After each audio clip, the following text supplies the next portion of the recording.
ඔන්න යාළුවනේ ඉන්දියාවේ තෙළඟානා ප්‍රාන්තයේ පැවැත්වෙන 72 වන ලෝක රූ රෙජින උළෙලේදී ශ්‍රී ලංකාවට තවත් විශේෂ ජයග්‍රහණයක් හිමි වෙලා තියෙනවා. මේක ඇත්තෙම ඓතිහාසික ජයග්‍රහණයක්. මෙහිදී ඇය මල්ටිමීඩියා චැලෙන්ජ් තරඟයේ හොඳම තරඟකරුවන් 20 දෙනා අතරට පැමිණීමට සමත් වෙලා තිබෙනවා. ඒ කියන්නේ ආසියාවේ පළවෙනි 5 දෙනා අතරට තේරෙන්න ඇය සමත් වෙලා තිබෙනවා. මේ ඔබට පේනෙන් තිබෙන්නේ එහි අවසන් තරගයට තේරුණු සියලුම තරඟකාරණීයන් 20 දෙනා. එයින් ආසියාවෙන් තේරුණු තරඟකාරණියන් වන්නේ නවසීලන්තය, පිලිපීනය, ශ්‍රී ලංකාව, තායිලන්තය හා වියට්නාමයයි. මේ ශ්‍රී ලංකාවට ඓතිහාසික ජයග්‍රහණයක් වන්නේ ඇයි?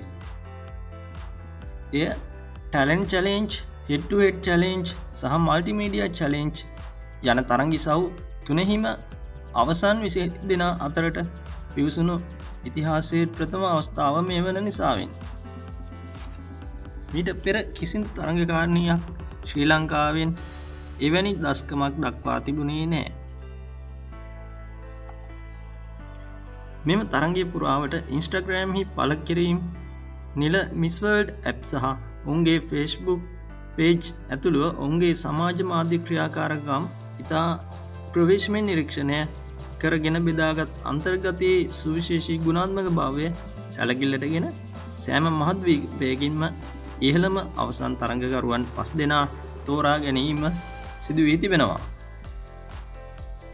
දැන් මෙම අවසන් තරඟකරුවන් 20 දෙනාට අවසන් අභියෝගයකට මුහුණ දීමට සිදු වී තිබෙනවා. එනම් ඔවුන් ලෝක රූ රචන ගමනේ සම්පූර්ණ කතාව පවසන වීඩියෝවක් නිර්මාණය කිරීමයි. මේ වන විට අනුදි ගුණසේකර ඇයගේ ඉන්ස්ටාග්‍රෑම් පේජ් එකෙහි පවා එම වීඩියෝ පළ කර තිබෙනවා. ඉතින් ඔබට හැකි තරම් එයට ලයික්, කමෙන්ට්, ෂෙයාර්ස් ලබාදීමෙන් ඇය මෙම තරගයේ ජයග්‍රාහිකාව බවට පත් කිරීමට ඉඩ තිබෙනවා. අනුදි කියන විදිහට මිස් වර්ල්ඩ් ඇප් එකේ ලීඩර් බෝඩ් එකේ පිළිවෙල ගැන ලොකුවට හිතන්න එපා.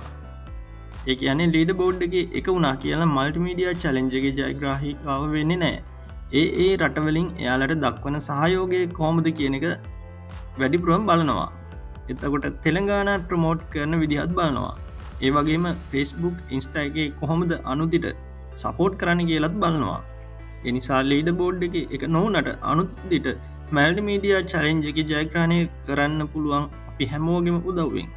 ඉතින් අනුදිගේ Facebook එකෙත් Instagram එකෙත් තියෙන පෝස්ට් වලට හැකි තරම් ලයික්, කමෙන්ට්, ෂෙයාර්ස් ලබා දීමෙන් ඇයව මෙම වටේ ජයග්‍රාහිකාව කිරීමට අපගේ උපරිම සහයෝගය ලබා දෙමු.